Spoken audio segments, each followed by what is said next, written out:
This is our part 2 of video habits that enlarge your prostate. Why I make this? Because here's a scary fact.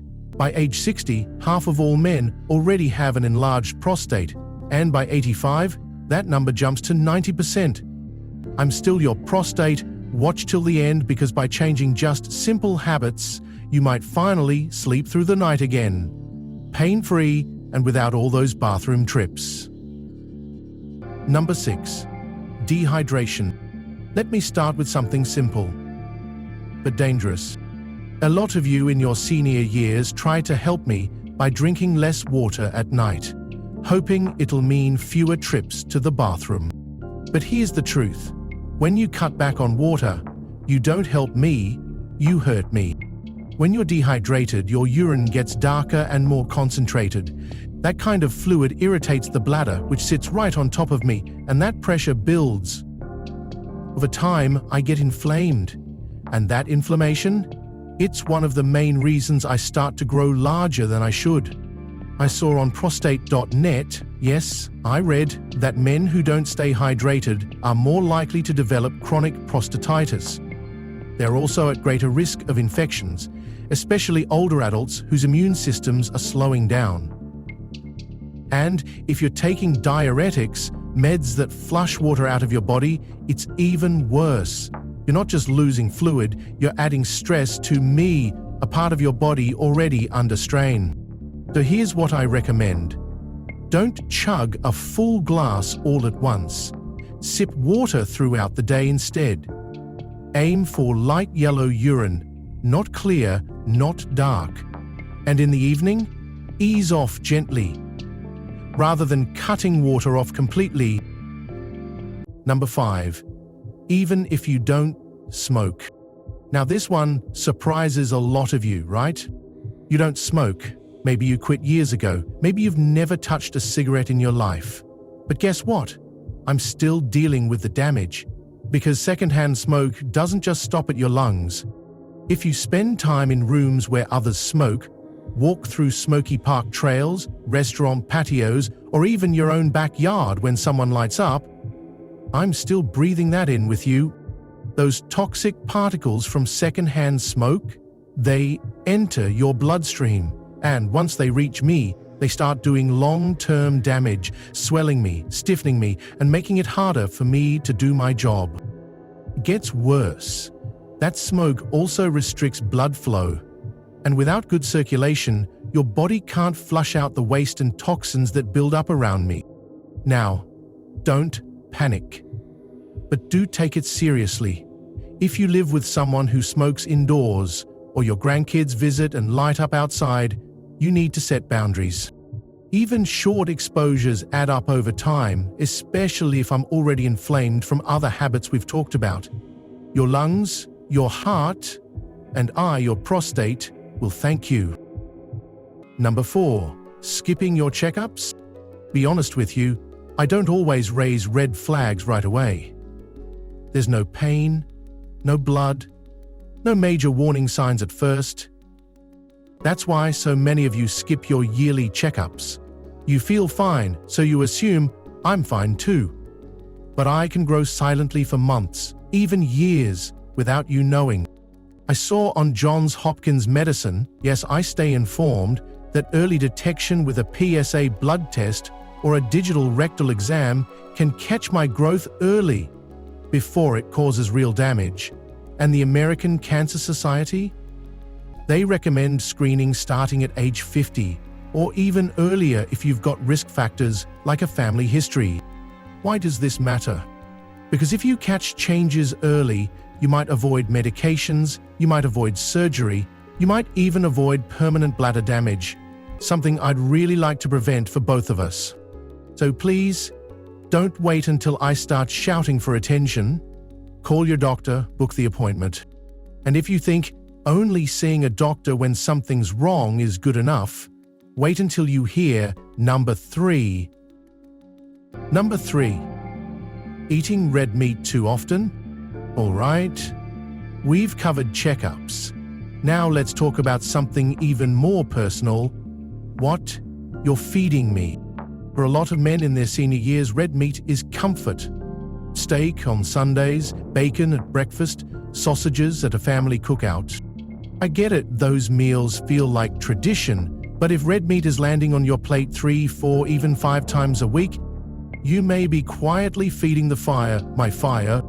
In the US, nearly half of senior men already live with benign prostatic hyperplasia. That's over 15 million men dealing with nighttime urination, bladder urgency, and that nagging feeling of never quite emptying out. Here's the deal. Red meat, especially processed kinds like sausage, bacon, deli cuts, is packed with saturated fats and chemical preservatives.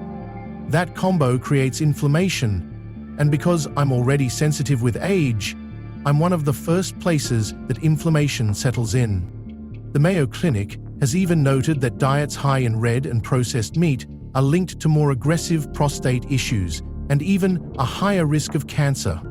And over at Harvard, researchers say it's not just the fat. Red meat may also affect your hormone levels, especially testosterone, which fuels abnormal growth in me over time. Now, I'm not telling you to cut it all out forever, but if I'm already inflamed, if you're already waking up twice a night to pee, why feed the flame? By now, you can probably tell, I don't just respond to aging, I react to everything, especially the food you choose day in and day out.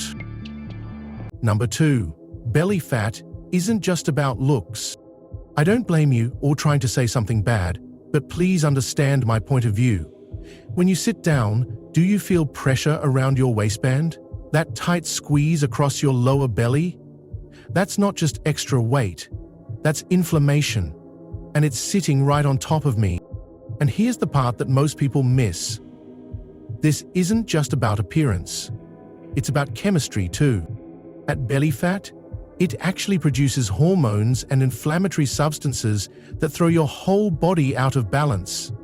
And guess who gets caught in the crossfire? Me, your prostate. Men with waistlines over 40 inches are much more likely to deal with frequent nighttime trips to the bathroom, urgency, and that frustrating feeling of not emptying the bladder. And if you've got diabetes, high blood pressure, or take meds that affect hormone levels, belly fat makes everything worse for you and for me. This isn't about dieting or being more thin like models. It's about giving your body space to be stronger, so I can finally breathe, heal, and stop shouting for attention. Number 1, chronic stress. All right, you've looked at your diet, you've started moving more, you've trimmed the belly fat, but before we wrap this up, we have to talk about one last thing: stress. Not the kind that comes and goes. I'm talking about the slow, silent kind. The kind that builds up from money worries, family pressures, health fears. You may not see it, but I feel it every day.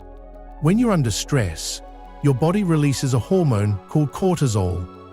And when cortisol stays high for too long, it tightens the muscles around your pelvis, weakens your immune defenses, and throws your hormones out of balance.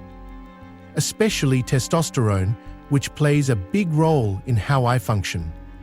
So let me say this as clearly as I can. When you manage your stress, you're not just protecting your heart or your mind, you're giving me a real chance to recover.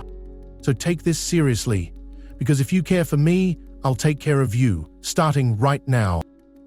All right, let's pause for a second, take a deep breath with me, and let's look back on everything we just covered.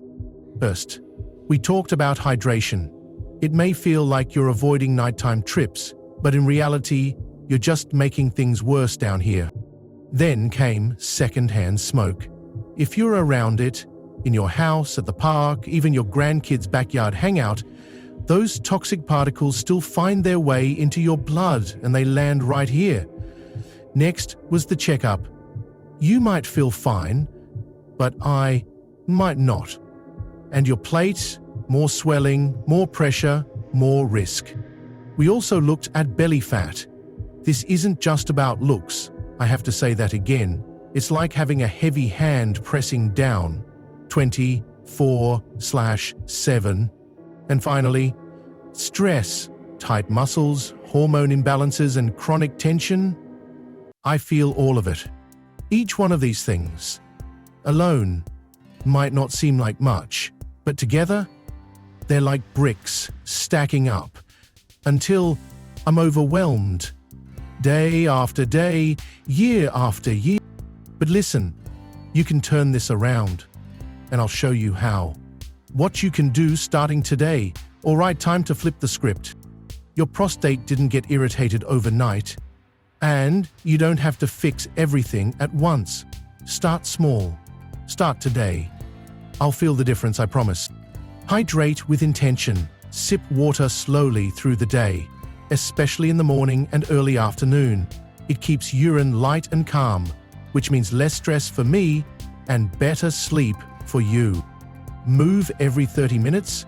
Stretch, stand up, walk to the kitchen. Even tiny movements keep your blood flowing and take the pressure off me. Switch up your plate. Try skipping red meat twice this week.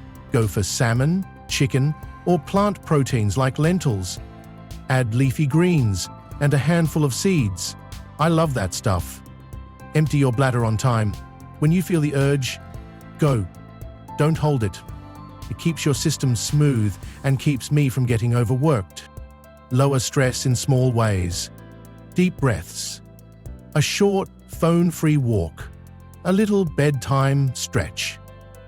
I don't need perfection. I just need consistency. And if it's been more than a year since your last checkup, please call your doctor, book the visit. It's simple, and it could save both of us a world of trouble. So here's the bottom line. Your prostate health isn't just about age. It's about the little things you do every single day. If this helped you, share it with a friend, a brother, or someone in their senior years who might not realize what's happening inside. And make sure to subscribe to Healthcase for more honest talk about real senior health, straight from someone who understands what you're going through. Take care of yourself. Take care of me. I'm your prostate, and I'll be here every day, hoping you'll listen. Little final note. This video is for educational purposes only and does not replace medical advice. Always consult your healthcare provider for personalized guidance.